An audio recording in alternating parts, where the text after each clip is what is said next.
Picture this with me. The air is absolutely thick with saffron and wood smoke and a bustling Persian bazaar. It's dark, it's chaotic, and a shadow slips through the alleyway.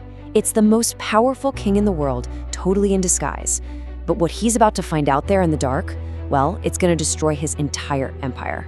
Shah Abbas is out there actively testing his people. He slips into the back rooms dressed as a beggar or a merchant, haggling over cheap silks, but really, he is recording every single whisper. And this disguise is so flawless, so convincing, that his own elite royal guards literally walk right past him without batting an eye. For years, he went out and found exactly what he wanted: absolute loyalty. People genuinely loved him. But one night, deep in those shadows, he overheard a whisper that completely unraveled every single thing he had spent his life building. And it really begs the question, what do you do when you find a truth you just cannot unknow? Now, to understand the sheer weight of this, we have to look at what he built. At just 16 years old, Abbas inherited a dying, crumbling empire that was actively being invaded. Most teenagers would just surrender, right? Not him. Over his first decade, he completely rebuilds. He creates this ghost army of fiercely loyal slave soldiers, arms them with advanced artillery, and by the time he hits 40, he's reconquered his borders and forged a literal global superpower. It's this crazy double life.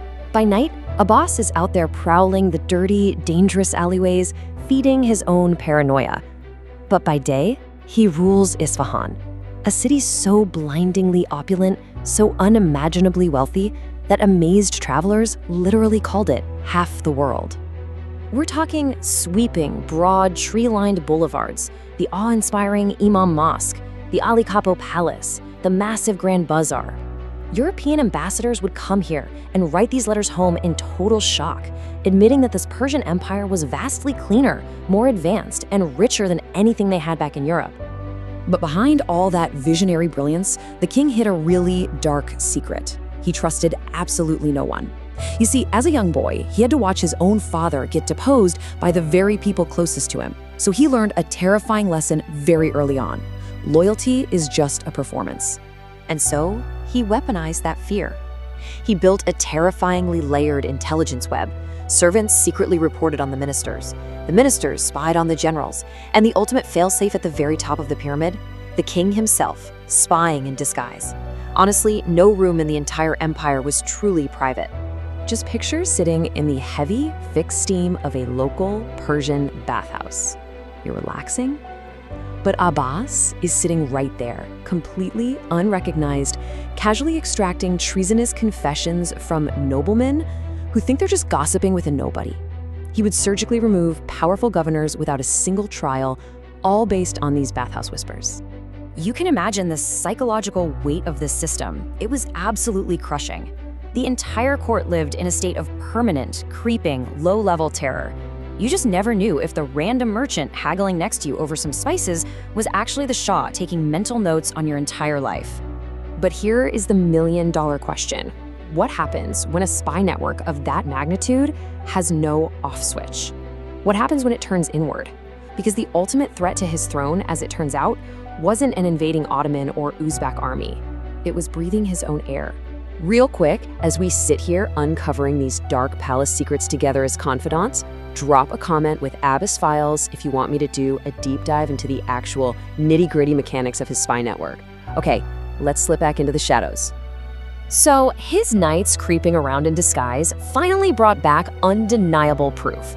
The deepest, most dangerous threat to the crown wasn't waiting at the borders. It was the people who shared his own blood, specifically his 4 sons.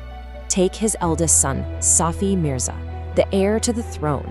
The spies reported he was hosting these secret late-night gatherings in private back rooms. He was cultivating ties with the exact same tribal leaders his father had actively exiled. Safi wasn't just sitting around waiting for his father to pass away, he was preparing. So you've got to ask yourself, was it a genuine actual coup? Or, and this is the really chilling part, was a 40-year-old machine of pure paranoia simply finding threats that perfectly fit the shape of the king's absolute darkest fears? Either way, the paranoia completely took over. It's brutal, guys. In 1615, Safi Mirza is arrested, blinded on treason charges, and shortly after, executed. And the machine just keeps running. In the following years, 2 more of his sons are brutally blinded.